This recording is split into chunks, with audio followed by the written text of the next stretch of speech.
서울대 한국어 사비 10과 이 할아버지는 누구야? 이분은 단군이야. 단군? 그게 누군데?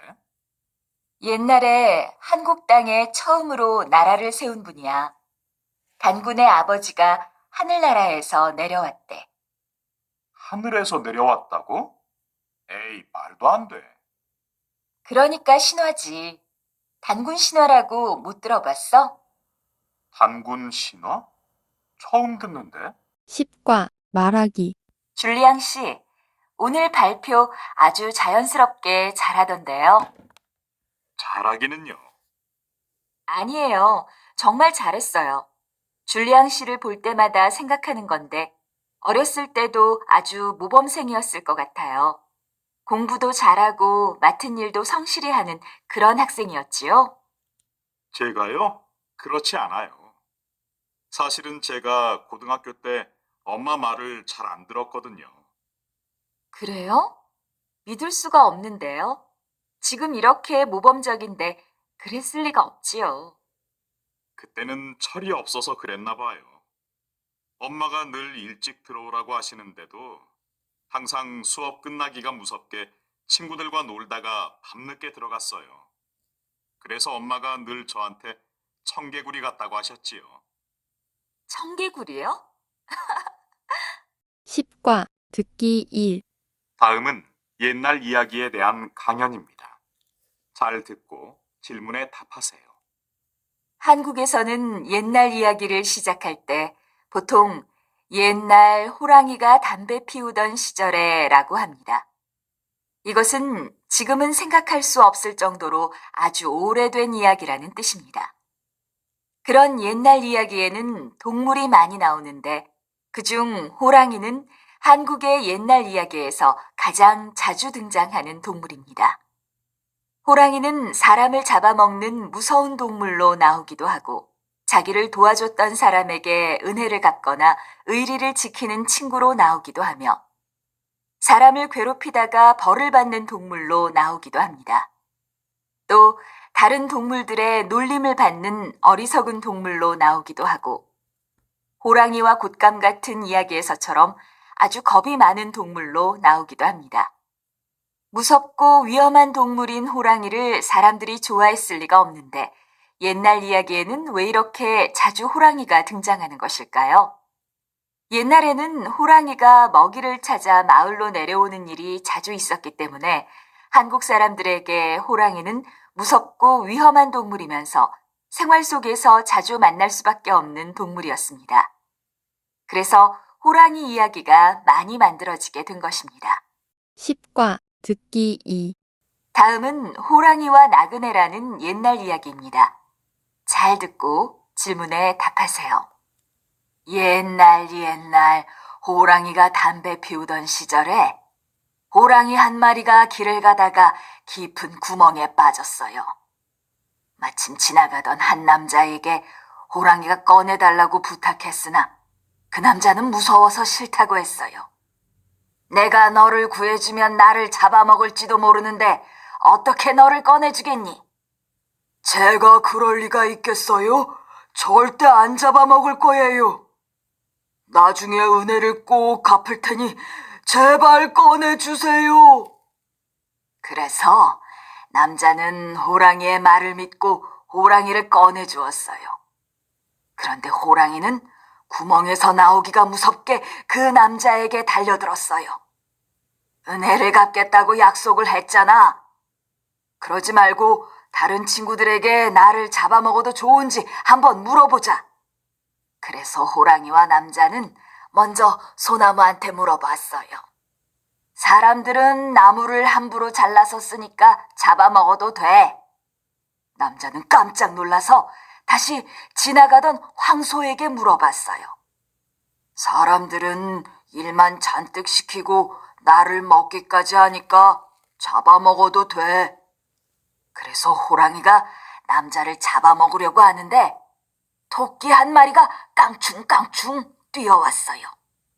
이야기를 다 들은 토끼는 그럼 내가 잘 생각할 수 있도록 호랑이가 어떻게 빠져 있었는지 한번 보여줘. 라고 말했어요. 그러자 호랑이는 바로 구멍으로 뛰어내렸어요. 그러자 토끼가 말했어요. 이 어리석은 호랑이, 의리가 있어야지. 너처럼 은혜를 모르면 벌을 받아야 해.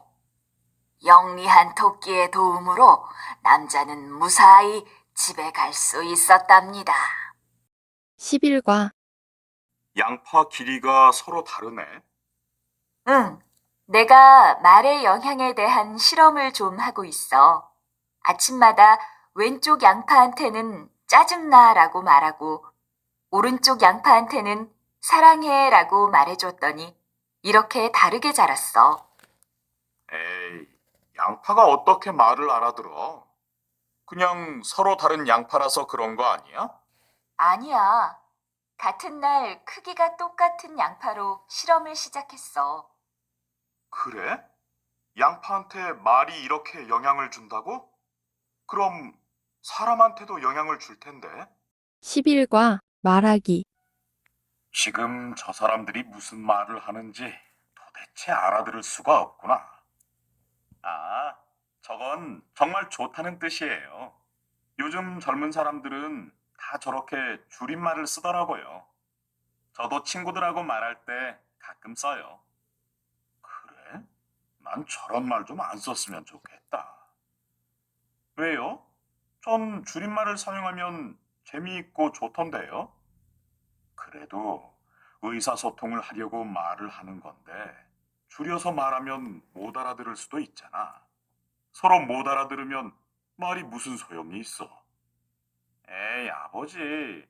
요즘 젊은 사람 치고 줄임말을 안 쓰는 사람은 거의 없어요. 그래도 자꾸 저런 줄임말을 써버릇하면 나중에는 서로 대화가 안 통할 거야. 그럴 리가 있겠어요? 전 괜찮을 거라고 봐요. 11과 듣기 1. 다음은 외국어 사용에 대한 토론입니다. 잘 듣고 맞는 답을 골라보세요. 오늘은 일상생활에서 외국어를 사용하는 것에 대해 토론하고자 합니다. 두 분의 좋은 의견 부탁드립니다. 저는 한국말로 쓸 수 있는 것까지 외국어로 표현하는 것은 좋지 않다고 생각합니다. 예를 들어, 빵을 파는 가게는 베이커리가 아니라 빵집이라는 한국어로 충분히 표현할 수 있습니다. 베이커리에서 빵을 사면 빵집에서 사는 것보다 맛있는 것도 아니지 않습니까? 저는 베이커리라는 이름을 들으면 빵집보다 더 다양한 빵을 파는 가게라고 느껴집니다. 제 생각에는 외국어를 사용하면 표현도 풍부해지고 한국어로 쓰는 것과는 다른 느낌을 표현할 수도 있어서 좋습니다.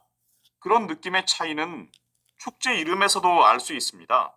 하이 서울 페스티벌은 안녕 서울 축제와는 느낌이 다르지 않습니까? 그 말도 일리가 있기는 하지만 외국어를 너무 많이 쓰면 의사소통이 잘 안 될 수도 있습니다. 대학생들에게 조사한 결과에 의하면 수업 시간에 교수님이 외국어를 너무 많이 써서 알아듣기도 힘들고 오해가 생길 때도 있다고 합니다. 글쎄요. 제 생각은 좀 다른데요. 외국어를 쓰면 오히려 이해가 더 잘 될 때가 많다고 봅니다. 텔레비전을 한국어로 설명하려면 더 복잡하고 길어질 것입니다. 움직이는 동영상을 보는 기계라고 해야 할 테니까요. 텔레비전, 라디오 같은 외래어와 베이커리 같은 외국어는 다르다고 봅니다.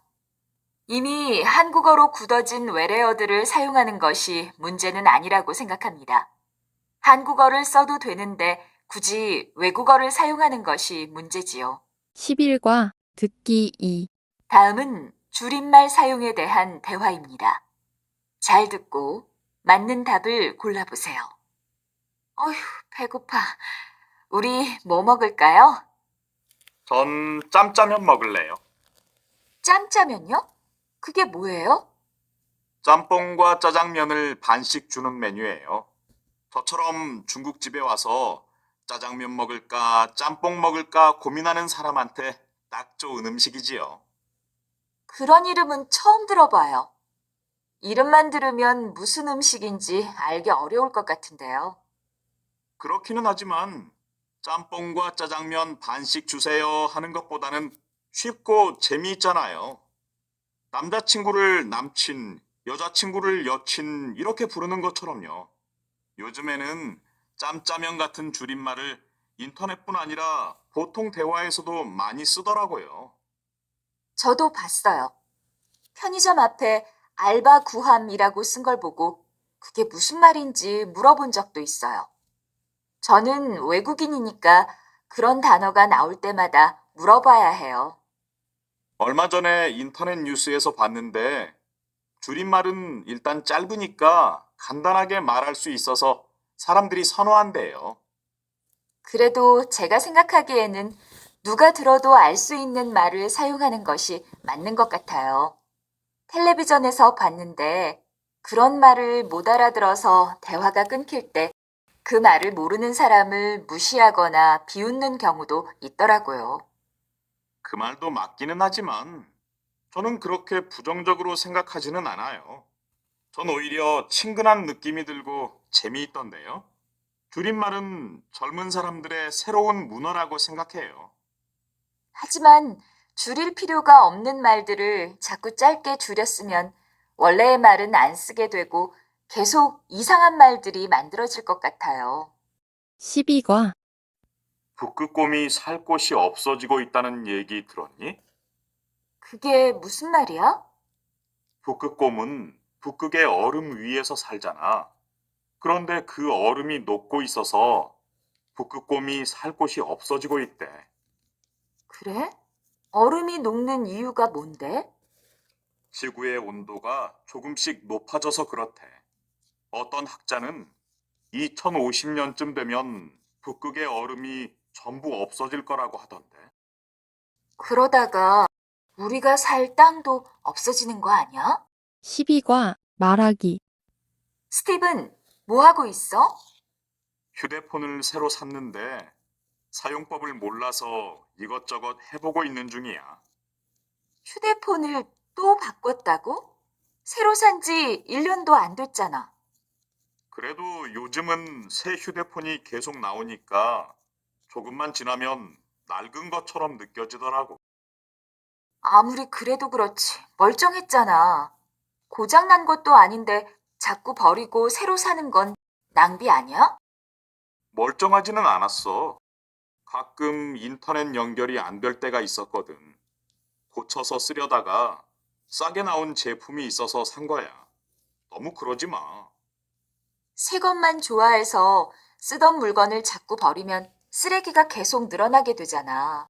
그러다가 나중에는 우리가 쓰레기 더미 속에서 살아야 할지도 몰라. 그래, 알았어. 앞으로 쓸 수 있는 물건은 고쳐서 쓰도록 노력할게. 12과 듣기 1 다음은 온천 개발에 대한 뉴스입니다. 잘 듣고 맞는 답을 골라보세요. 충북 괴산 주민들이 온천 개발을 반대하는 거리 시위를 벌였습니다. 주민들은 온천을 개발하면 자연이 파괴되고 환경 오염이 심해질 것이라면서 온천 관광지 개발을 취소해야 한다고 주장했습니다. 온천이 개발되면 온천에서 나온 폐수와 생활하수 때문에 수질 오염이 심해질 수밖에 없습니다. 그러니 그 물을 식수로 사용하는 많은 주민들이 어떻게 이 사업에 반대하지 않을 수 있겠어요? 물이 오염되면 나중에는 우리들이 마실 물마저 없어질지도 모릅니다. 오늘 거리 시위에는 지역 주민과 환경단체 회원 등 천여 명이 참석했습니다. 이들은 온천 개발이 중단될 때까지 시위를 그만두지 않겠다고 합니다. 또한 주민의 건강한 삶을 위해 꼭 온천 개발을 막아서 환경을 보호해야 한다고 말했습니다. 지역 주민들의 강한 반대에 부딪힌 온천 개발, 쉽게 해결될 문제가 아닌 것 같습니다. KBC 뉴스 오유선이었습니다. 12과 듣기 2 다음은 온천 개발에 대한 대화입니다. 잘 듣고 질문에 답하세요. 얘기 들었어요? 우리 동네에 온천을 개발한다면서요? 네. 그런데 반대하는 사람들이 많다고 들었어요. 어제도 온천 개발을 반대하는 거리 시위를 했대요. 거리 시위요? 왜요? 온천을 개발하면 우리 동네 발전에 좋은 거 아니에요? 그렇지만도 않아요. 지역 개발이 될 수 있는 반면에 환경이 오염될 수도 있거든요. 그래서 사람들이 반대하는 거예요. 환경오염이요? 온천 개발이 환경오염하고 무슨 상관이 있어요? 온천을 개발하게 되면 온천에서 사용한 폐수가 강으로 흘러들어가게 돼서 결국은 강이 오염될지도 모른대요. 아, 그럴 수도 있겠군요. 그러면 온천 개발은 다시 한번 생각해 봐야겠는데요. 그러니까요. 저도 처음에는 온천 개발에 찬성하려다가 강이 오염될 수 있다는 얘기를 듣고 마음을 바꿨어요. 우리 동네 환경을 생각하니까 온천 개발이 반갑지 않더라고요. 우리 동네는 물이 맑기로 유명한 곳이잖아요. 맞아요. 생각 없이 온천을 개발하면 수질오염 때문에 아름다운 경치도 망치고 나중에는 우리가 마실 물마저 없어질 수도 있겠어요. 그러게 말이에요. 다행히 반대하는 사람들이 많아서 마음대로 온천 개발을 진행하지는 못하나 보더라고요. 다행이군요. 우리 동네는 우리가 지켜야죠. 방학 때 뭐 할 거예요? 아무 계획 없는데요. 왜요? 저는 이번 방학 때 유럽으로 배낭여행 갈까 하는데 같이 갈래요? 여행은 좋은데 배낭여행은 좀 힘들지 않겠어요? 전 배낭여행보다는 가이드가 다 알아서 해주는 패키지 여행이 편하던데요. 젊어 고생은 사서도 한다고 하잖아요. 배낭여행 같이 좀 힘든 여행을 하는 게 나중에 좋은 추억이 될 거예요. 자기가 미리 계획을 세워서 여행을 하면 기억에도 오래 남고요. 그런가요? 어디로 갈 건데요? 전라도 여행 갔다 왔다면서요? 어땠어요? 정말 좋았어요. 끝없이 펼쳐진 파란 바다를 지금도 잊을 수가 없어요. 가기 전에는 갈까 말까 하더니 아주 마음에 들었나 봐요. 네. 별 기대 없이 친구들을 따라갔는데 산이면 산, 바다면 바다 다 좋더라고요. 전라도 경치에 완전히 반한 모양이네요. 거기까지 간 김에 청산도에도 가보지 그랬어요?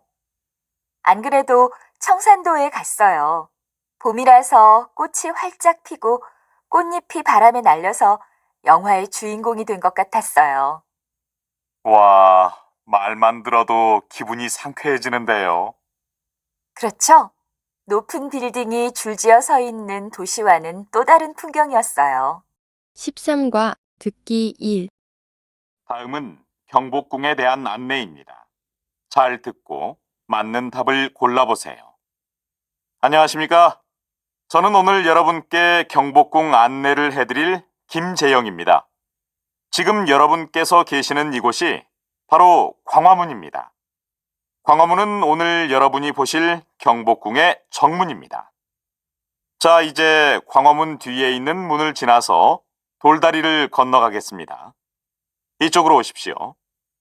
돌다리 양옆을 보면 돌짐승이 모두 4마리 조각되어 있는데 이 짐승들은 철록이라는 전설 속의 짐승입니다. 이 철록들은 자세도 매우 생동감 있고 눈의 표정도 살아있는 듯합니다. 그런데 이 중에서 좀 다른 모습을 한 철록을 한번 찾아보세요. 찾으셨나요? 저기에 있는 한 마리는 다른 철록들과 달리 메롱하는 것처럼 혀를 내밀고 있지요. 궁궐의 분위기와 달리 귀엽고 재미있게 표현했습니다. 다음은 근정전으로 가겠습니다. 근정전은 나라의 큰 행사를 하던 곳입니다. 근정전 뒤로 인왕산과 북악산이 있는데 두 산 사이에 보이는 근정전의 모습이 가장 아름답다고 합니다. 근정전의 천장에 조각되어 있는 용이 보이십니까? 저 용은 발가락이 7개라서 칠조룡이라고 불립니다. 용의 발가락을 한번 세어보세요.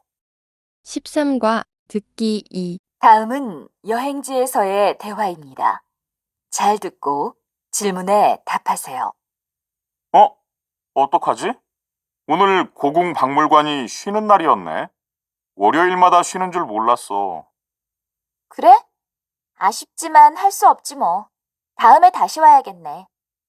미리 알아보고 올 걸 그랬다. 미안해. 그래도 여기까지 왔는데 온 김에 인사동에 가서 맛있는 거 먹고 가자. 그렇지 않아도 배고팠는데. 오빠, 인사동은 여기서 멀어? 아니야. 지도를 보니까 바로 옆인데 10분 정도만 걸어가면 될 것 같아. 인사동에 맛집 알고 있는 데 있어? 그럼 내가 누구냐? 다 알아놨지. 한정식을 잘하는 식당이 있는데 거기 가자. 가이드북에서 봤는데 분위기면 분위기, 음식 맛이면 음식 맛 모두 다 최고래. 둘이 먹다 하나가 죽어도 모를 정도라던데. 그럼 빨리 가자. 점심시간인데 많이 안 기다렸으면 좋겠다.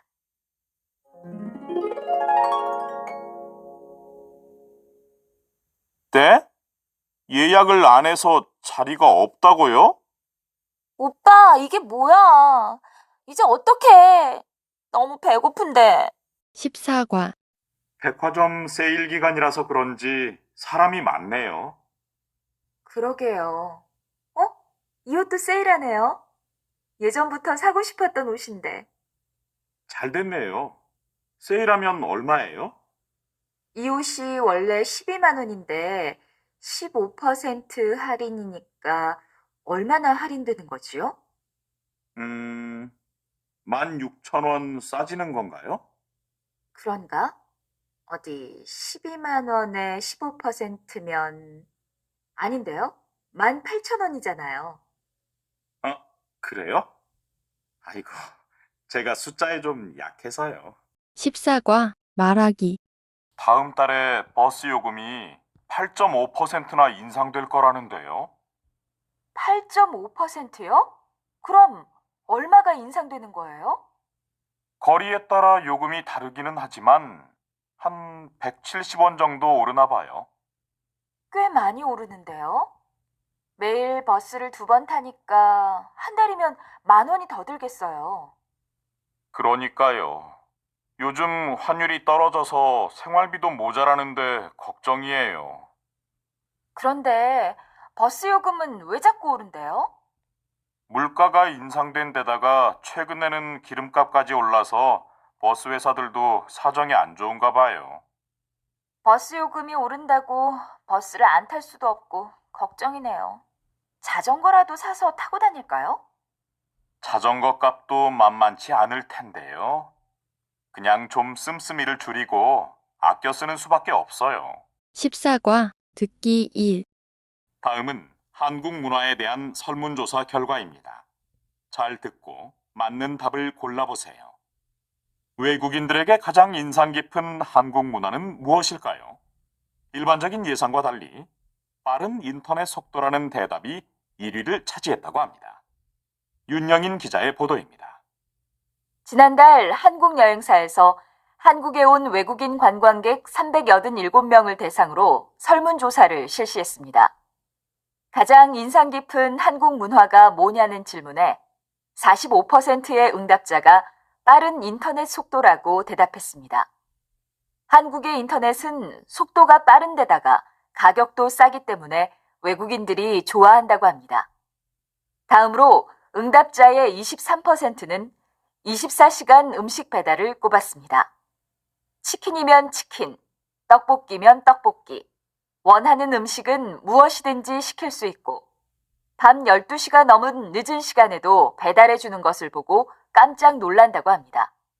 존댓말을 쓰고 자리를 양보하는 행동 등 우더른을 공경하는 것이라는 응답은 15%였고 역사적인 문화재가 인상 깊다는 대답은 5%에 불과했습니다. 한국을 찾은 대부분의 외국인들이 한국의 전통 문화보다는 현대적인 생활 문화에 더 깊은 인상을 받는 셈입니다. 14과 듣기 2 다음은 그림에 대한 대화입니다. 잘 듣고 질문에 답하세요. 지금 뭐 하고 있어요? 제가 요즘 그림을 배우기 시작했는데 사람을 그려오라는 숙제가 있어서요.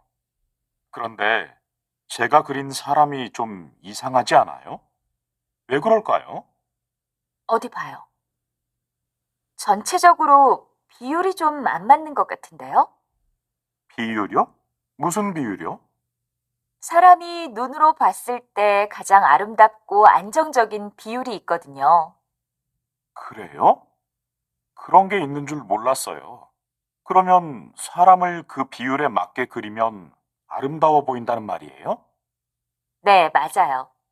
흔히 우리가 말하는 미인, 미남형의 얼굴이나 신체 구조도 이 비율에 가까운 것으로 나타낸대요. 우리 눈이 계산하지 않고도 아름다운 비율을 찾아내는 셈이죠. 그렇군요. 흥미롭네요. 그런데 그 비율이 어떻게 돼요? 1대 1.6이에요. 머리부터 배꼽까지의 길이와 배꼽 아래의 길이의 비율이 1대 1.6이면 제일 보기 좋대요. 얼굴은 입술의 길이와 양 눈의 길이가 1대 1.6이 되면 좋고요. 신기하네요. 그럼 제 그림에서는 도대체 뭐가 문제일까요? 일단 몸에 비해서 다리 길이가 좀 짧은 것 같아요. 얼굴에서는 눈의 길이가 좀 긴데다가 위치도 이상한 것 같고요. 고마워요. 그런데 저도 한번 몸하고 얼굴 길이를 재봐야겠어요. 제가 미남형인지 아닌지 알아보고 싶어요. 뭐라고요? 그걸 꼭 재봐야 아나요? 15과 오랜만에 바람 쐬러 나오니까 좋다. 날씨도 좋네. 그래, 넓은 들판을 보니까 마음이 편해진다. 맞아. 어? 그런데 이 풀은 뭐지? 귀엽게 생겼는데? 아, 그거? 강아지 풀이야. 강아지 풀? 음, 강아지 꼬리처럼 생겨서 강아지 풀이라고 부르는 거래. 이름 정말 잘 지었다. 식물 이름에 동물 이름을 사용하다니 재미있는걸? 15과 말하기. 스티븐, 잠깐 할 말이 있는데. 왜? 무슨 얘긴데? 그게 말이야. 우리 집에서 강아지를 키우면 어떨까? 고향에 돌아가는 친구가 있는데 키우던 강아지 때문에 고민을 하더라고. 뭐? 우리 집에서 강아지를 키우겠다고? 안 될까? 집에 돌아왔을 때 강아지가 반갑게 맞아주면 기분 좋을 것 같은데. 그건 좀 그런데. 강아지 배설물이나 털 때문에 집이 지저분해질 거고, 강아지가 짖기라도 하면 다른 집에도 방해가 될 거야. 그건 걱정 마. 내가 알아서 깨끗이 청소도 하고 짖지 않게 훈련도 시킬게. 강아지가 없을 때만 못하겠지만 내 생활에 방해가 안 되도록 노력할게. 내가 잘 몰라서 그러는데 알게 모르게 돈도 많이 들어갈 거야. 그렇게 무조건 부정적으로만 생각할 게 아니라 좋은 점도 생각해 보자. 10과 듣기 1. 다음은 동화의 일부분입니다. 잘 듣고 맞는 답을 골라보세요. 어느 날 시골 마을의 한 농장에 동물 4마리가 모여 앉아 자신들의 생활에 대해 이야기를 하고 있었습니다. 먼저 말이 흥분된 목소리로 말했습니다. 내가 우리 주인을 위해서 얼마나 부지런히 일했는데 무거운 짐도 불평 없이 나르고 먼 길을 여행할 때도 항상 열심히 걸어갔다고. 그런데 우리 주인은 이제 내가 나이가 좀 들었다고 나를 팔아버리겠대. 어떻게 나한테 이럴 수가 있어? 그 얘기를 듣고 소가 슬픈 목소리로 말했습니다. 그래도 사람들이 널 잡아먹지는 않잖아. 난 평생 열심히 일을 하다가 사람들의 밥상에 올라가게 돼. 얼마 전에도 내 친구가 사람들한테 잡아먹혔어. 너무 슬퍼. 이번에는 닭이 화가 난 목소리로 말했습니다. 난 이렇게 좁은 닭장 안에 갇혀서 매일 알을 낳아야 해. 사람들은 달걀이 맛있다고 좋아하지만 나도 엄마가 돼서 병아리를 한번 키워보고 싶어. 사람들은 강아지를 예뻐하니까 좋겠다. 달개의 말을 듣고 개가 힘없이 말했습니다. 그렇지도 않아. 물론 난 너희처럼 무거운 짐을 드는 힘든 일을 하거나 알을 낳지는 않아. 그렇지만 나는 마음대로 내 목소리를 낼 수도 없어. 주인이 짖으라고 하면 짖고 조용히 하라고 하면 조용히 해야 돼. 얼마 전에는 나한테 사람들이 입는 이상한 옷을 입혔어. 불편해도 주인이 기뻐하니까 참았지만 내가 장난감만도 못한 것 같아서 하루 종일 속상했다고. 우리 이렇게 불평만 할 게 아니라 우리 생각을 주인한테 가서 이야기하자. 그래, 그러자. 15과 듣기. 다음은 맹인 안내견에 대한 토론의 일부분입니다. 잘 듣고 질문에 답하세요. 오늘 토론의 주제는 시각장애인에게 안내견은 꼭 필요한가입니다. 서로 다른 의견을 가진 두 분이 토론을 하게 되었는데요. 먼저 양쪽의 주장을 들어보도록 하겠습니다. 저는 맹인 안내견이 꼭 필요하다고 생각하는 입장입니다. 외로운 시각장애인들에게 24시간 옆에 있으면서 눈과 발이 되고 평생의 친구로 지낼 수 있는 안내견 제도는 시각장애인과 맹인 안내견 서로에게 아주 아름다운 제도라고 생각합니다. 맹인 안내견 제도는 그렇게 쉽게 생각할 문제가 아닙니다. 맹인 안내견이 그 역할을 하기 위해서 얼마나 힘든 훈련을 받는지 아십니까? 훈련을 받고 나면 마음대로 짖거나 뛸 수도 없고 먹을 것이 앞에 있어도 먹을 수 없습니다. 평생 개의 본능을 없애고 살도록 하는 것이니 애완견만도 못한 생활을 하는 셈이지요. 저는 그렇게 생각하지 않습니다. 힘들게 생활하고 있는 시각장애인의 입장에서 먼저 생각해 보십시오. 이런 안내견이 있어야 시각장애인들이 자유롭게 산책도 하며 보통 사람들과 거의 같은 생활을 할 수 있습니다. 지금도 모든 시각장애인이 맹인 안내견과 함께 생활하는 것은 아닙니다. 많은 사회봉사 단체와 정부 기관을 통해서 외출 도우미와 같은 여러 가지 도움도 받을 수 있습니다. 따라서 개에게 많은 고통을 주는 맹인 안내견 제도는 다시 한번 생각해 봐야 한다고 봅니다. 26과 과학 퀴즈쇼를 하네? 재미있겠다. 같이 보자. 뭐? 과학 퀴즈라고? 아휴, 싫어. 왜 그래? 재미있을 것 같은데. 난 과학에 과만 들어도 골치가 아파. 관심도 없고. 왜 그렇게 과학을 싫어하는 거야? 과학은 너무 어렵고 이해도 잘 안 되거든. 그래서 어렸을 때부터 별로 안 좋아했어. 그렇게 어렵게만 생각하지 마. 우리 생활에서 과학이 활용되는 경우가 얼마나 많은데. 16과 말하기. 와, 하늘의 별 좀 봐. 예쁘다. 정말 별이 참 많네.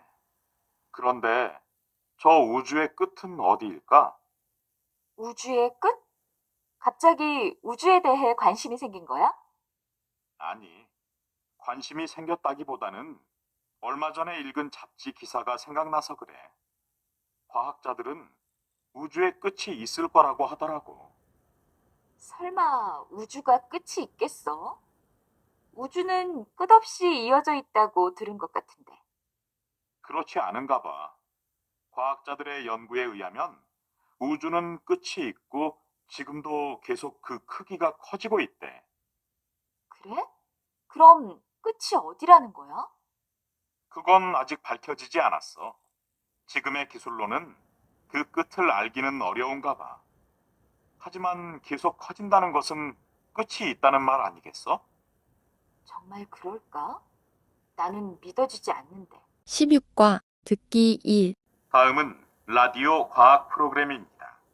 잘 듣고 맞는 답을 골라보세요.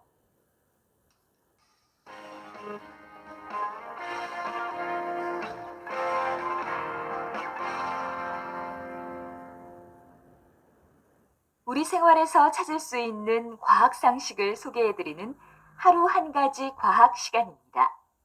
오늘도 여러분이 자주 볼 수 있었지만 무심코 지나쳤던 재미있는 과학 상식 한 가지를 소개해 드리겠습니다. 지구가 가만히 멈춰 있는 게 아니라 돌고 있다는 사실을 학교 선생님으로부터 배운 적이 있을 겁니다. 그렇지만 정말 지구가 돌고 있을까 의심해 본 적은 없으십니까? 지구가 돌고 있다는 것을 어떻게 알 수 있을까요? 집의 욕조나 세면대에서 물이 빠져나갈 때 물이 빙빙 돌면서 내려간다는 사실을 모두 알고 계실 겁니다. 그렇다면 혹시 물이 어느 방향으로 도는지 기억하십니까? 지구의 중심인 적도를 기준으로 여러분이 북쪽에 있다면 시계 반대 방향으로 돌면서 내려갑니다. 남쪽에 있다면 시계 방향으로 돌면서 내려갈 겁니다. 이렇게 방향이 달라지는 이유는 지구가 돌고 있기 때문이지요. 지구가 도는 힘에 의해서 물이 도는 방향이 달라지게 됩니다. 그렇다면 적도에서는 물이 어느 방향으로 돌게 될까요? 적도에서는 물이 어느 방향으로도 돌지 않고 똑바로 빠져나갑니다. 지구가 돌고 있다는 사실을 이렇게 생활에서도 확인할 수 있다는 것이 정말 신기하고 재미있지 않으세요? 오늘 여러분이 샤워를 할 때 물이 내려가는 방향을 한번 확인해 보세요. 듣기 2. 다음은 파마의 원리에 대한 대화입니다. 잘 듣고 질문에 답하세요. 머리 새로 했어? 뭔가 달라진 것 같은데? 응, 어제 미용실에 다녀왔어. 분위기를 좀 바꿔보려고 파마를 했는데 잘 어울려? 응, 잘 어울린다. 그런데 머리 모양을 이렇게 만들 수 있다는 게 참 신기해. 그렇지? 나도 파마할 때마다 그 원리가 궁금했어. 머리를 이렇게 구불구불하게 만들다니. 그러게. 도대체 어떻게 머리 모양이 바뀌는 걸까? 내 생각엔 어떤 원리인 것 같아? 글쎄, 내 생각엔 파마약이 중요한 것 같아. 파마할 때 파마약을 2번 쓰잖아. 아마 첫 번째 약으로는 머리 모양을 만들고 2번째 약으로는 머리카락을 보호해주는 거 아닐까? 반은 맞고 반은 틀렸어. 설마 그렇게 간단한 걸 내가 물어봤겠어? 그럼 그렇게 되는 원리가 뭐지? 그게 왜 그러냐 하면 너도 알다시피 머리카락은 단백질이잖아. 그 단백질이 결합돼서 머리카락이 항상 일정한 모양을 유지할 수 있는 거래. 응, 그런데 그런데 파마약을 사용해서 그 단백질 결합을 끊는 거래. 그러면 머리카락의 모양을 마음대로 만들 수 있게 된대. 아, 그런 거구나. 원하는 머리 모양을 만들고 2번째 약을 사용해서 다시 단백질을 결합시키면 만든 모양이 그대로 유지되는 거지. 파마도 과학이구나. 파마에도 이런 과학적 원리가 적용되는 줄 몰랐어. 17과 이쪽은 내 친구 박상민이고 여기는 내 대학 후배 김소연이야. 안녕하세요. 김소연이라고 합니다. 안녕하세요. 어, 혹시 서울중학교 다니지 않으셨어요? 네, 그런데요. 어? 1학년 3반 박상민? 그래. 나야, 나. 야, 진짜 반갑다. 어떻게 소개팅에서 만나냐? 그래, 세상 참 좁다. 어, 서로 아는 사이야? 17과 말하기. 정호야, 오랜만이다. 우리 졸업하고 몇 년 만이지? 거의 10년 만일걸. 벌써 시간이 그렇게 지났나? 정말 세월이 빠르다. 그러게 말이야. 넌 하나도 안 변했네. 그동안 잘 지냈지? 그냥 회사 다니고 가끔 친구도 만나고 늘 비슷하지 뭐. 너는 요즘 뭐 하고 지내? 회사 그만두고 작은 사업을 하고 있는데 내 적성에 맞아서 잘했다 싶어. 잘 됐네. 너 학교 다닐 때부터 사업가가 되고 싶다고 했잖아. 그런 걸 다 기억하고 있었어? 역시 넌 기억력이 좋구나. 하긴 예전에도 친구들 전화번호나 생일을 다 기억하고 있어서 친구들이 너한테 물어보곤 했지. 지금은 예전만 못해. 이제는 가끔 중요한 일도 잊어버리곤 해. 나도 그래. 그런데 이렇게 만나서 이야기하다 보니까 다시 고등학교 때로 돌아간 것 같다. 17과 듣기 1. 다음은 졸업 소감입니다. 잘 듣고 맞는 답을 골라보세요. 저는 지금으로부터 1년 전 서울대학교에서 입학 허가 메일이 도착했을 때를 잊을 수가 없습니다. 어머니께서는 저보다 더 기뻐하시면서 축하해 주셨지요. 저는 걱정 반 기대 반으로 한국으로 오는 비행기를 탔습니다. 한국에 처음 도착했던 날의 기억이 아직도 생생합니다. 새로운 생활에 대한 자신감도 부족했는데 날씨마저 추워서 발걸음이 더욱 무거웠습니다. 학교로 가는 길에도 걱정은 끝이 없었습니다. 과연 외국 생활에 적응할 수 있을까? 내가 공부를 잘할 수 있을까?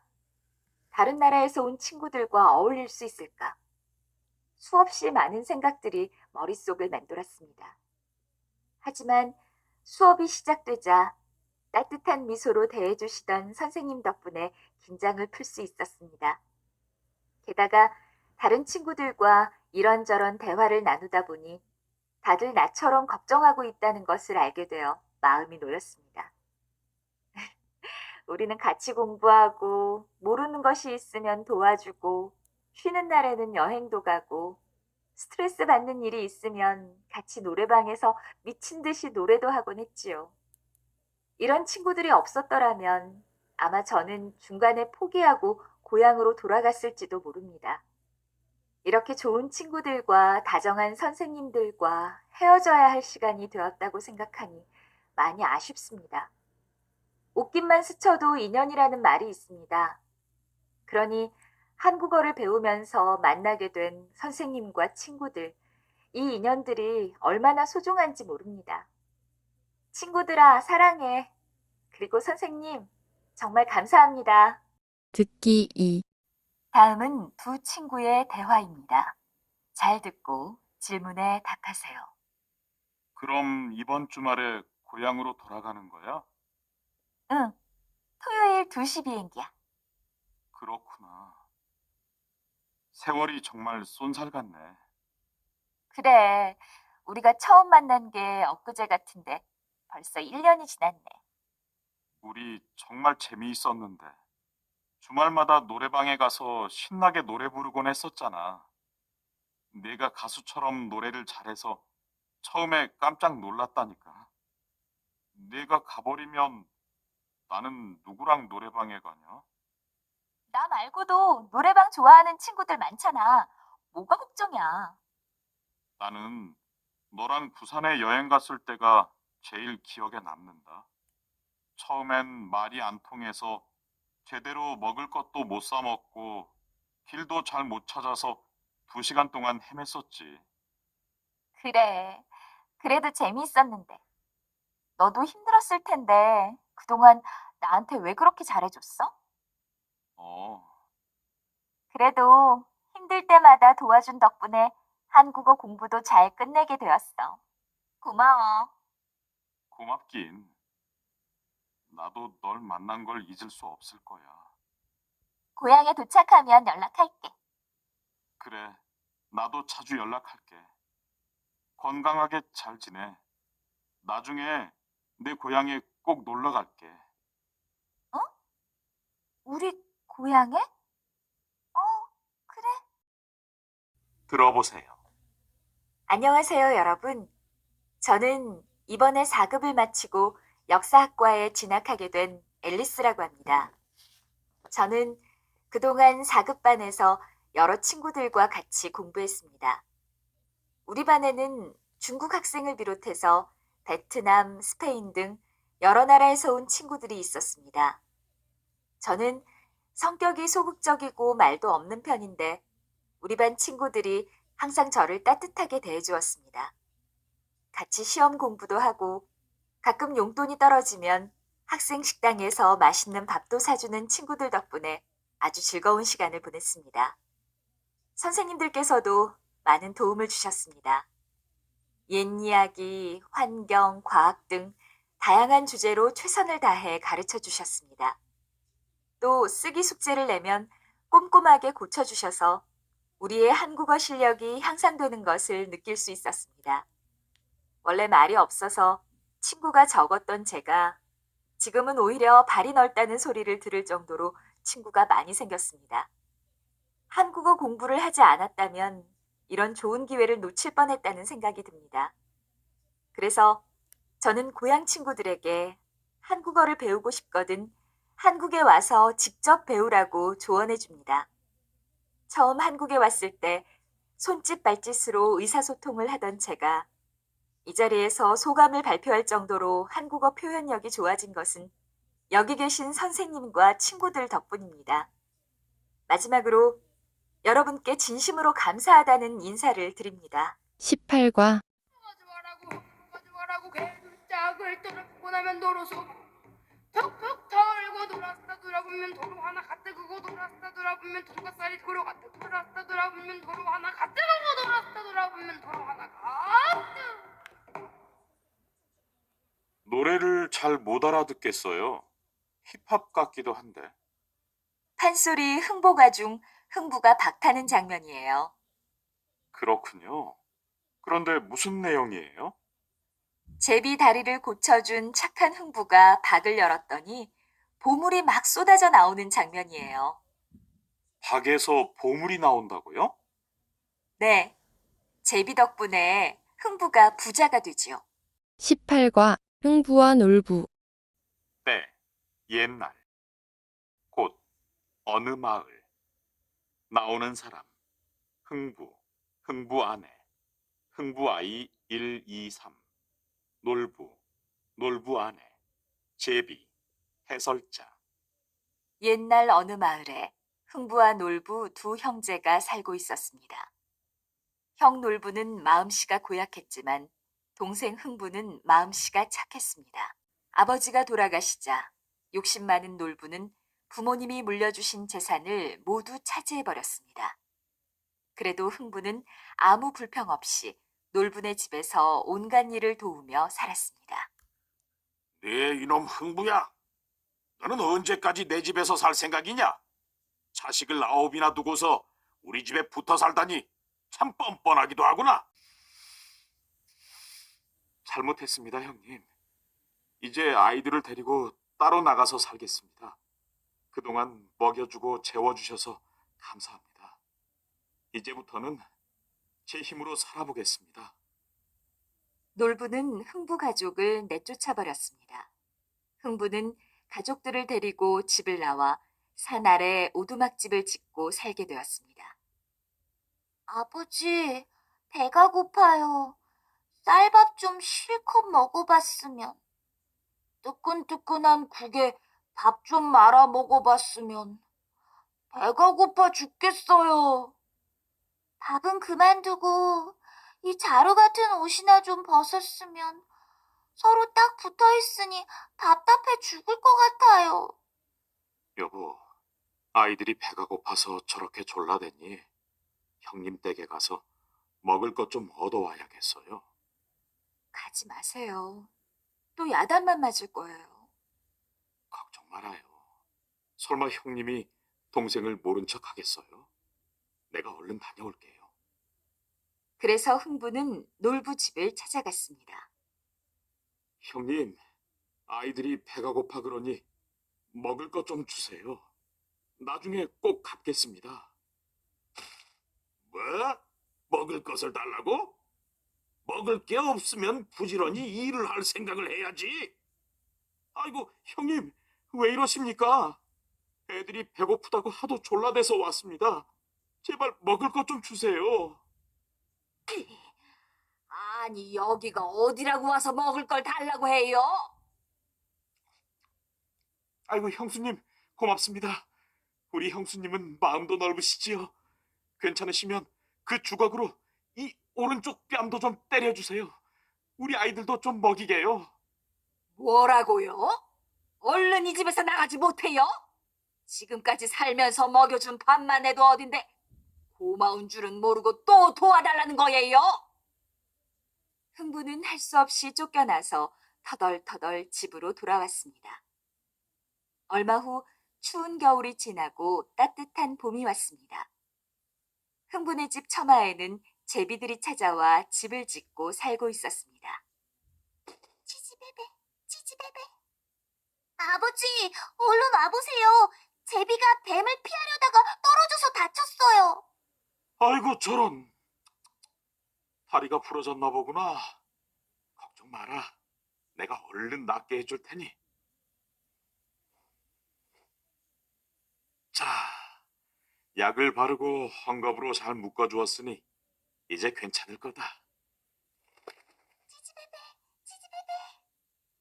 그래, 얼른 나아라. 여름이 지나고 가을이 되어 제비는 훨훨 날아 고향으로 돌아갔습니다. 그리고 다음 해 봄, 제비가 다시 흥분의 집을 찾아왔습니다. 치즈베베, 치즈베베. 아버지, 제비가 돌아왔어요. 작년에 다리를 다쳤던 제비인가 봐요. 정말 아직도 다리에 헝겊이 묶여 있네. 그런데 입에 뭘 물고 있는데? 치즈베베, 치즈베베. 아니, 이건 박씨잖아. 정말 박씨네요? 먹을 것도 없는데 얼른 심어봅시다. 흥부와 아내는 정성스럽게 박씨를 땅에 심었습니다. 그런데 흥부와 아내가 박씨를 심자마자 신기한 일이 벌어졌습니다. 지붕 위에 둥근 박이 주렁주렁 열린 것입니다. 아니, 이럴 수가. 벌써 싹이 나오는데요? 아니, 벌써 꽃이 피잖아요. 벌써 박이 3통이나 열렸어요. 배가 고프다고 아이들이 계속 졸라댔는데 이 박을 잘라서 죽을 끓여 먹이면 되겠어요. 얘들아, 톱을 가져와라. 네, 아버지. 슬근슬근 톱질하세. 슬근슬근 톱질하세. 아니, 이게 웬 보물이야? 그러게요. 이게 무슨 일이에요? 여보, 그럴 게 아니라 다른 박도 한번 잘라봅시다. 슬근슬근 톱질하세. 슬근슬근 톱질하세. 이게 웬 돈이야? 엄마, 여기 돈 좀 봐요. 우리는 이제 부자예요. 나머지 박도 잘라봐요. 슬근슬근 톱질하세. 슬근슬근 톱질하세. 아니, 이건 비단이잖아. 놀랍게도 흥분의 가족이 박을 자를 때마다 보물이며 돈이며 온갖 귀한 물건이 계속 쏟아져 나왔습니다. 그래서 흥분에는 하루아침에 부자가 되었습니다. 이 소식을 듣고 욕심 많은 놀부가 한 걸음에 달려왔습니다. 흥부야, 이리 나와봐라. 형님이 왔다.